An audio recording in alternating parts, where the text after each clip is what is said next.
Deixa Deus falar com você. Mas sabe quando é que Deus fala conosco? Quando temos intimidade com Ele. Quando é que nós temos intimidade com Deus? Quando entramos diante do trono. Quando entramos diante do trono, quando nos dedicamos em buscá-lo. É aí que as coisas começam a acontecer na nossa vida.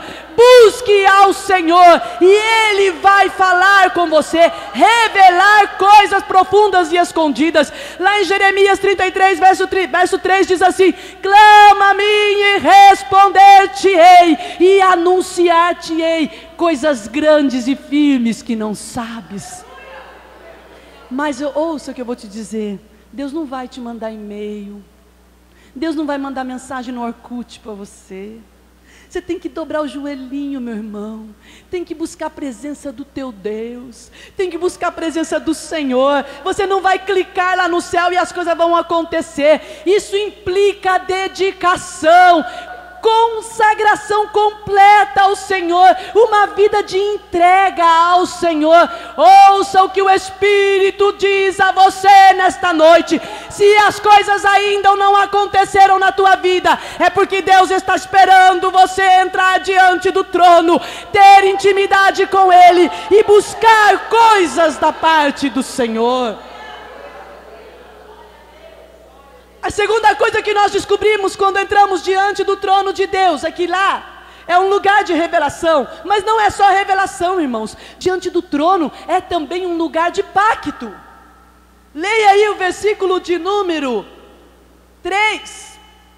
O que estava sentado era na aparência semelhante à pedra de jaspe e de sardônica, e o arco celeste estava ao redor do trono. Quando Deus destrói a humanidade e toda a família de Noé sai e vai e oferece um sacrifício ao Senhor, naquele dia Deus fez um pacto com Noé. Só que esse pacto que Deus fez não era somente com Noé, era com toda a humanidade, porque cada vez que viesse chuva sobre a terra, viria depois o arco-íris para simbolizar, para lembrar que havia um pacto feito com Deus e Noé no dia do grande sacrifício que ele trouxe ao Senhor, por estar ali salvo de toda a destruição que Deus trouxe à humanidade. Se você for ler a Bíblia de Gênesis, Apocalipse, Deus é Deus de pacto, sabe? Pactuar com Deus, irmão, é estreitar compromisso com Ele. Pactuar com Deus é estreitar fidelidade com Deus. O pacto, ele implica duas coisas: direitos e deveres. E nós começamos assim: Deus, agora eu tenho um pacto contigo, eu tenho o direito de receber todas as bênçãos, mas esquece dos deveres, o compromisso, a fidelidade, a entrega ao Senhor. Deus está buscando pessoas que tenham pacto com Ele, porque o pacto, ele é direitos e deveres. Olha, irmãos, vai ser direito teu reivindicar as bênçãos do Senhor, mas é também dever teu dedicar a sua vida ao Senhor. Busque o reino de Deus e todas as coisas vos serão acrescentadas. Deus está buscando pessoas que tenham pacto com Ele, compromisso com Ele. Deus está buscando pessoas pelas quais Ele possa cumprir as promessas dEle na vida. Sabe por que as promessas de Deus ainda não se cumpriram na sua vida? Porque você não pactua com Deus, você não se entrega inteiramente. É interessante quando Paulo escreve aos Coríntios, no capítulo 3, e ele chama os irmãos de quê? De crianças espirituais, ainda sois meninos. E eu observei muito bem esta palavra, porque eu olhei para os meus filhos e pensei assim: quando os meus filhos eram menorzinhos, eu tinha que amassar, né, a comidinha, pegar a papinha, colocar na colherinha e levar na boca dele.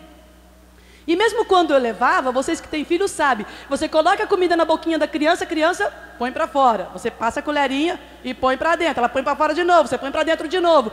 Deus tem feito isso com a igreja. Deus fala e você põe para fora, esquece no dia seguinte. No próximo culto Deus fala: não, meu filho, come essa palavra, porque ela é vida para a tua alma e sustentação para a tua vida. Quer ficar comendo na colherinha do pastor? Ah, eu só como quando eu vou na igreja. É por isso que você está um anão espiritual, não cresce. Deus quer pactuar com a sua vida. Deus quer fazer coisas grandes em você. Deus quer que você cresça. Irmão, pelo amor de Deus, pelo amor do Deus que você serve, cresça espiritualmente. Não é possível você ficar sempre nesse nível. Muitas pessoas vivem só na superfície de Deus. Olha para o mar. Quando você olha no mar, você vê só a superfície. A gente nem imagina, só quando a gente assiste algum documentário, o tanto de peixe que tem lá embaixo. Tem peixe amarelo, rosa, verde, de todos os tipos, de todos os modelos, de todos os tamanhos. Peixes que são bonzinhos, peixes que são ferozes. Existe uma imensidão ali no mar. Mas para você ver esses peixes, você tem que mergulhar. Mergulhar é imergir, irmãos, é ir para dentro, é sair da superfície. Tem crente que está na superfície desde que se converteu. Acorda, irmão. Deus quer mergulhar você na profundidade do Espírito. O apóstolo Paulo, ele escreveu assim: ó profundidade das riquezas. Aí você diz, mas que profundidade é essa que Paulo tanto falou? Aonde que está essa profundidade? É só você mergulhar. Mas eu quero te pedir nesta noite, hoje, você vai mudar o seu nível espiritual. Deus vai tirar você desse nível raso que você está. Vai mergulhar você em águas profundas, porque Deus tem um pacto contigo. Você tem um pacto com Deus. Só falta assumir o compromisso com esse pacto. Diante do trono é lugar de quê, irmãos? De pacto. Diante do trono é lugar de poder, irmãos. Lá no versículo número 5, João diz assim: olha, de repente eu vi que do trono saíam que relâmpagos, trovões, vozes, e diante do trono ardiam 7 lâmpadas, que são os 7 Espíritos de Deus. Eu falei, opa, que 7 Espíritos de Deus é esse? Aí eu falei, Deus, que história é essa? E o Senhor me reportou para Isaías capítulo 11, versículo 2, quando o profeta falava acerca do Messias, em que haveria do Messias dizer assim: o Espírito do Senhor é sobre mim, e repousou sobre ele o Espírito do Senhor, o Espírito de sabedoria, o Espírito de inteligência, o Espírito de conselho, o Espírito de fortaleza, o Espírito de conhecimento, o Espírito de temor. 7 Espíritos de Deus. Não é que há 7 Espíritos, mas é uma ação do Espírito de Deus sobre a nossa vida. A Bíblia diz lá em 2 Coríntios 2:16 que nós temos a mente de Cristo.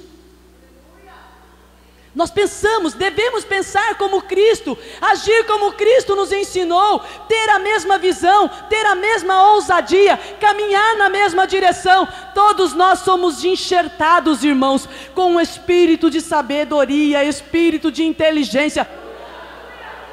Aí você diz, olha, meu vizinho e minha vizinha brigaram, quase se mataram, vieram conversar comigo, eu não sabia o que dizer para eles. Mas olha, ouça uma coisa, a partir de hoje você está descobrindo que sobre a tua vida há o espírito de conselho.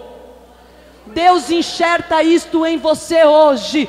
Quando alguém parar diante de você e disser, eu não sei o que fazer da vida, você vai dizer, meu filho, senta aqui, porque eu vou aconselhar você pela palavra do Senhor. Aí você diz, mas eu não sei, irmã, eu estou devagar, quase parando, fraquinho que só. Sobre ti está o espírito de fortaleza do Senhor.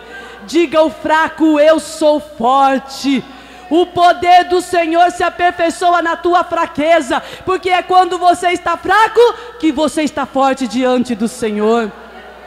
O espírito do conhecimento, o espírito do temor. As pessoas estão perdendo o temor de Deus. Eu não estou falando de ímpio não, irmãos, eu estou falando de crentes. Os crentes estão perdendo o temor a Deus, tratam Deus de qualquer jeito, tratam Deus de qualquer maneira. Aí chega para a gente e ainda fala, que é isso, irmã, nós estamos hoje em outra era, modernidade. Deus é o mesmo ontem, hoje, eternamente, Ele não muda, e Ele tem que ser respeitado. Esse temor aqui não é medo não, irmãos, é respeito. Respeite a Deus. Lá em Provérbios diz assim, olha, que aquele que teme ao Senhor prolonga os seus dias. Tem muito crente morrendo antes da hora, porque Deus está salvando a sua alma, mas ele não pode viver aqui muito tempo na terra, porque não tem respeito por Deus. Respeite o Senhor que te criou, o Deus que te formou, o Deus que te chamou, porque Ele tem coisas profundas para você.